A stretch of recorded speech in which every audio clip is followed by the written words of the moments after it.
Hey guys, okay, so I'm gonna be talking today about E.T. the Extraterrestrial. Aliens.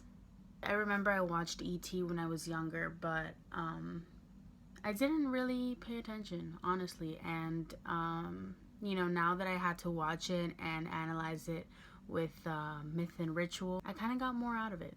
The first thing that I'm going to be talking about are some cinematic aspects of the film that I thought added to the overall meaning of it. Okay, so throughout the film, the famous E.T. theme music is being played. Cue the music.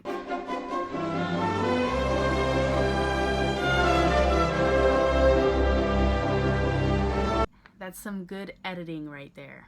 The dramatic music throughout the film I thought fit very well with the theme of this whole extraterrestrial being coming into Earth and us humans and our reaction to it. This was actually brought up in the lecture video. The shot where the law enforcement or the government, all you see is like the pants and the keys. I thought that was just like an emphasis of like, okay, these people are important and they're about to do things. Every time you see those keys, you know, okay, this is the law enforcement, this is the government, they're stepping in. And the music shifts from the classic theme dramatic music. It shifts straight into suspenseful, and it kind of creates a sense of fear in the audience member and the person watching the movie. Every time you see the keys or those people, you get the sense of fear.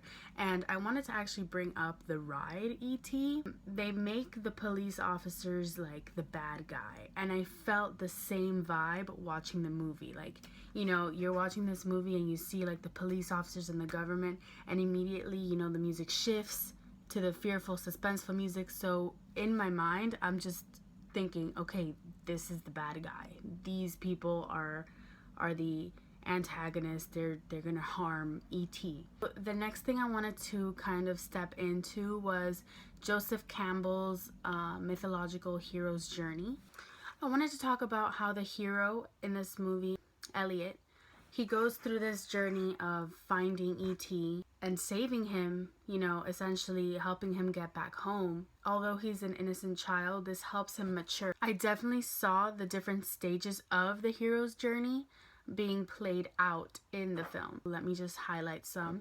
The Ordinary World, how the movie actually starts off showing Elliot's home with his family. Little does he know, E.T. has been dropped in a forest somewhere. And then we go straight into the call to adventure. When Elliot, he starts hearing these mysterious noises going on in his backyard, so he goes to check it out. And then of course we see the meeting of the mentor when Elliot and E.T. finally come face to face. We see the crossing of the threshold when Elliot actually takes E.T. back inside to his house.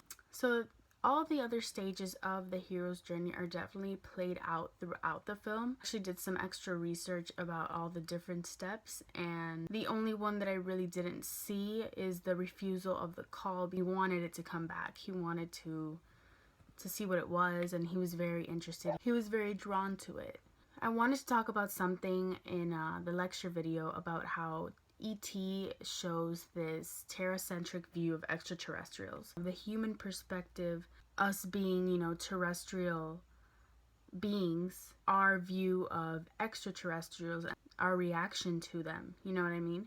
So the first encounter, when Elliot first encounters E.T., both of them begin screaming. I thought E.T.'s scream was very hilarious. Actually, I think that E.T.'s noises are just absolutely fantastic. So the government officials or the law enforcement see E.T. as a threat. And that's the vibe I was getting while I was watching the movie. They were intensely trying to intervene and trying to find E.T.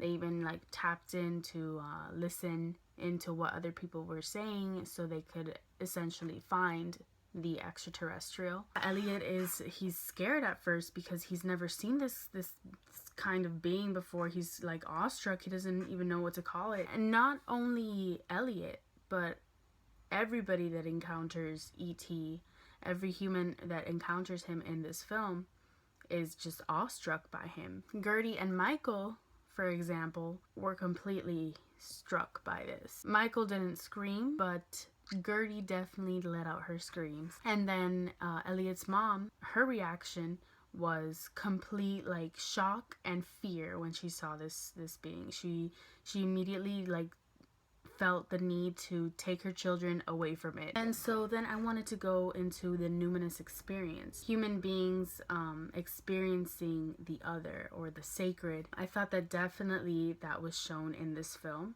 as we saw how all these humans experience this other being. You know, they've never experienced anything like it. While a lot of them displayed fear at first as their first reaction to this being, we could see, especially in Elliot's case, he's drawn to E.T. He's drawn to him and he's curious. He wants to know more. He wants to help him. It's this very awesome, fascinating experience that just drew him in.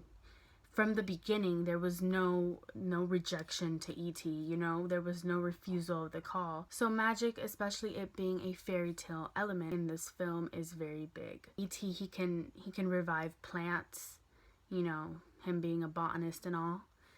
His telekinesis, you know, moving objects through the power of his mind, that's extremely magical. And the last thing under magic was E.T. and Elliot felt the same emotions. This kind of creates an even bigger connection between E.T. and Elliot. And Elliot has a very strong emotional connection to E.T. as we see throughout the entire film, especially at the end when E.T. and Elliot are finally saying goodbye to each other. I literally cried tears when they hugged, because what an emotional experience that was for me. I felt connected to E.T.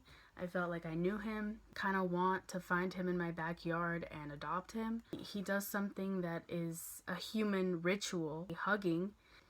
He hugged Elliot, and I just thought that was beautiful. I wanted to also bring up this idea of innocence and the child's impact on E.T. versus the adult impact on E.T. Throughout the film, we see how E.T. acts towards children and how he acts towards adults. Towards adults, he's always scared and running away.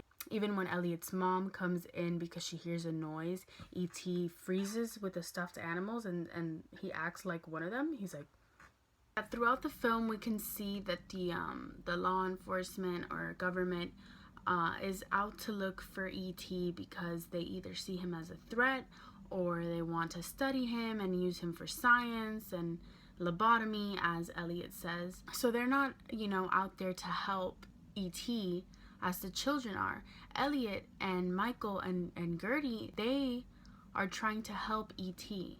Ultimately, they're trying to help him get back to his home and save him. And I feel like that's where the innocence plays in. They're innocent children, and they're more inclined to do what is right, what is ethical, rather than the adults, which are trying to get some kind of gain out of E.T. And as we saw in the film, when E.T. is actually in the hands of the adults, the doctors, the government, you know, all of them that are trying to help him, trying to revive him, they actually end up making things worse, and they end up killing E.T.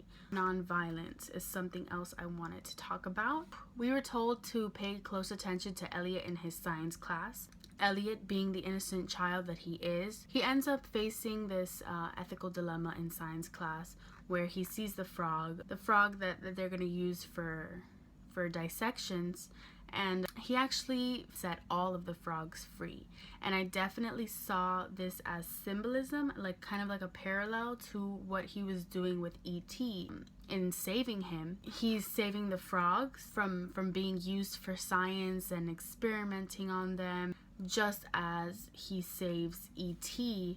from being used for lobotomy or science or government testing, stuff like that. Another thing that falls under nonviolent is E.T., you know, himself. He is a benevolent alien, and although the adults that come into contact with him are scared of him, they don't understand him the way that the children do, because the children took the time to actually understand him, and they realized that he is a friendly creature that needs help E.T.'s actually inclined to help out. He wants to help. He wants to heal. He's a healer. When he saw the Halloween costumes, he kept pointing at the knife in Michael's head, saying ouch, because he wanted to help. He wanted to heal him, and he is not violent at all. I also wanted to bring up how Elliot was actually teaching E.T. some, common human rituals, and how E.T. learned on his own some human rituals. When Elliot is in the room with E.T. and he's showing him different items, and he says, oh, this is a Pez candy, you open it and you eat this. This is this, you do this with this. He's showing E.T. some common human rituals, what things are and what you're supposed to do with those things. He learned phrases from Gertie, and he learned from watching TV. He ended up doing a lot of human activities, and the last ritual was hugging to say goodbye. So that's how I saw ritual being played out throughout this film. And when he says goodbye, it's very emotional. You can definitely see the connection that E.T. made with these children. To Gertie, he says, be good. To Michael, he says, thank you. And finally, to Elliot, he says, I'll be right here. And he says, ouch, and points to his heart. Okay, so the last thing I want to talk about was death and rebirth in E.T. Of course, the symbolic flower throughout the film. When E.T. touched it, he revived it, and it was alive. And, when E.T.'s health is failing and he's dying, we see the flower die with it. The flower's completely dead when E.T. is pronounced dead. When Elliot is walking away from E.T., you see the glow in the box that he's kept in. Elliot doesn't notice, but as he's walking by the flower, the dead flower, it starts reviving a little bit right next to him, and he's like...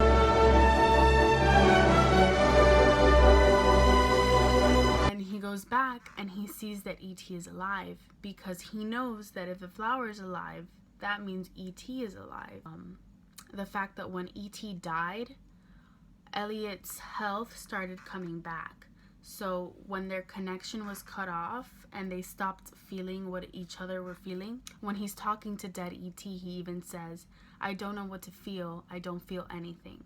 So that just shows that their emotional connection was gone because E.T. was dead.